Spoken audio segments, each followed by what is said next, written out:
કરતા ઉભા રહ્યા કે સતી તમે ક્યાં ગયા હતા? કે શંકર હું ઘડીક જંગલમાં ફરવા ગઈ હતી, તમે એટલા બધા અકળાઈ ગયા અને બેડી છોકરા નહીં અકળાતા હોય એના જીવન કરો. સતી તમારો હઠ સારી આલ્યો અંગૂઠડી મેં ક્યાં પૂછ્યો? તપ્યો છો કે લોભ્યો? સતી અંગૂઠડી મેકવા ગયા પૂછ્યું તપ્યો છો કે લોભ્યો? તપ્યાએ કીધું સૌ તો તપ્યો પણ અંગૂઠડી હારી પાડીને લોભ્યો થયો.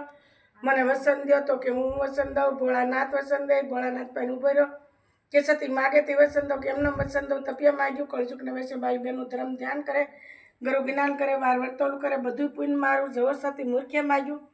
કોઈને હારા કંટા, કોઈને આવું કંટી, કોઈને નાના છોકરા કંટા, કોઈને ઘરનું માણા કંટું, તળી ચપડીને વાર વર્તોલું કરે. તેની વા મજૂરી વધે નહીં.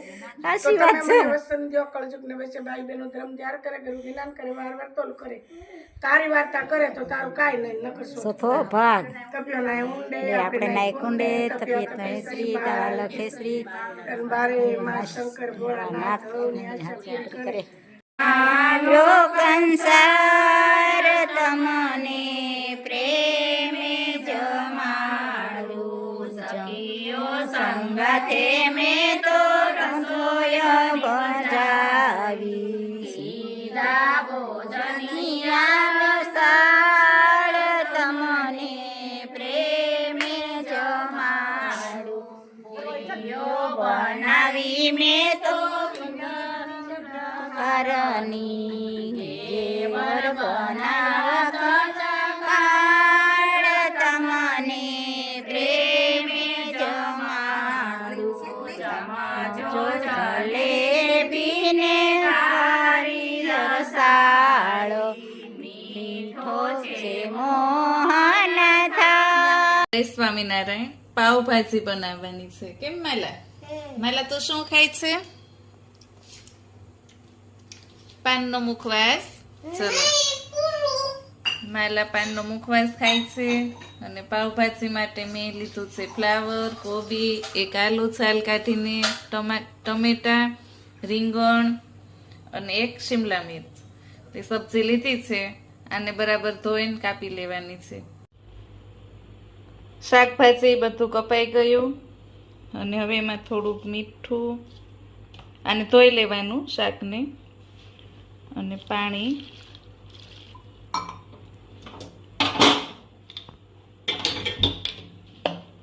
બાફવા મૂકવાનું. શાક સરસ બફાઈ ગયું. એને મેશરની મદદથી આવી રીતે મેશ કરી લેવાનું, અધકચરું એવું. 3-4 ટમેટા અને એક શિમલા મિર્ચની આપણે ગ્રેવી બનાવવાની. તેલ મૂક્યું છે, સાથે થોડું બટર નાખ્યું છે, ટમેટાની પ્યુરી છે, આદુ છે, પાવભાજી મસાલા છે અને કાશ્મીરી લાલ મિર્ચ. તો આપણે હવે એનો વઘાર કરવાનો છે. તેલ ગરમ થઈ જાય એટલે આપણે જીરાનો વઘાર કરીશું. જીરું સતળાઈ જાય એટલે પ્યુરી,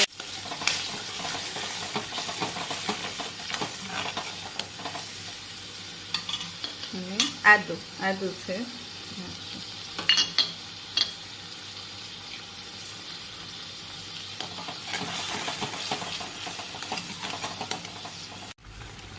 પાવભાજી મસાલો છે. પાવભાજી મસાલો લેવાનો, કાશ્મીરી લાલ મિર્ચ, સ્વાદ પ્રમાણે મીઠું, થોડી હળદર, ધાણા જીરું, બધું બરાબર મિક્સ કરવાનું. પ્યુરી અડધી ચડી જાય ને એટલે મસાલા કરી દેવાના. હવે આને બરાબર ચડવા દેવાનું, પછી શાક ઉમેરવાનું. તેલ છૂટું પડે ને ત્યાં સુધી બરાબર આને ચડવા દેવાનું છે.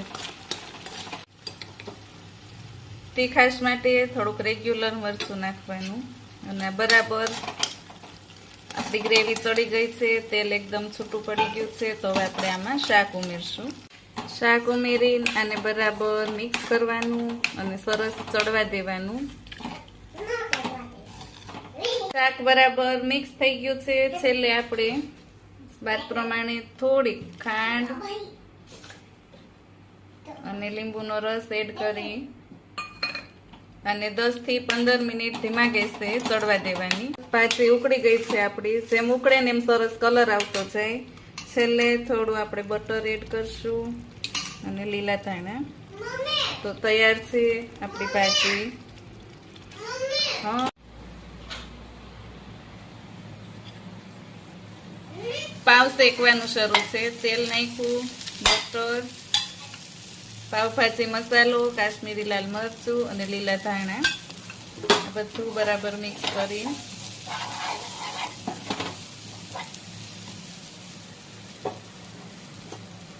પાવ મૂકવાના.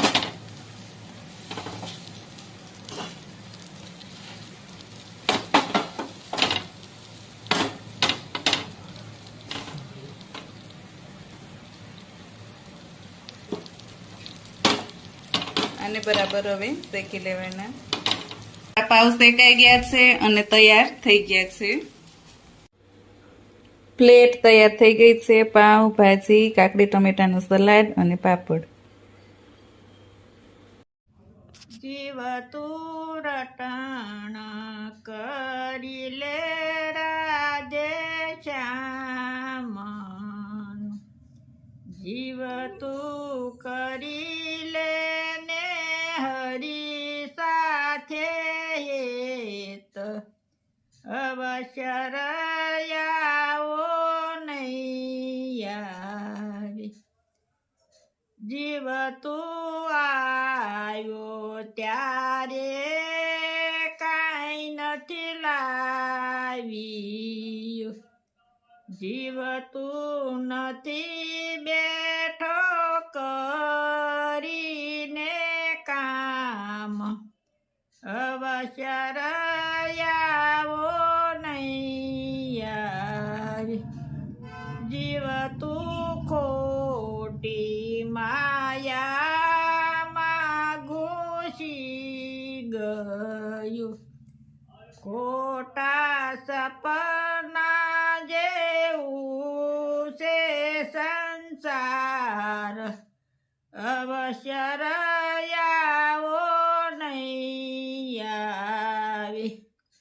જીવ તું ગોકુળ ગામ ગયો નથી, જીવ તે નથી કર્યા પુણ્ય ને દાન, અવશ્ય રયાવો નહીં આવે. જીવ તું રટણ રેતીમાં લોટ્યો નથી, જીવ તે નથી કર્યા યમુનાજીના પાન, અવશ્ય રયાવો નહીં આવે.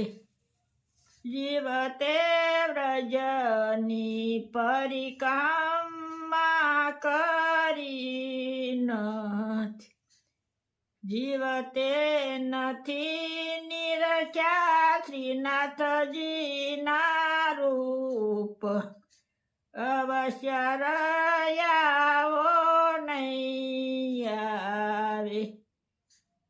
હું તો જાવ વલ્લભ કુળને વારણી, બલિહારી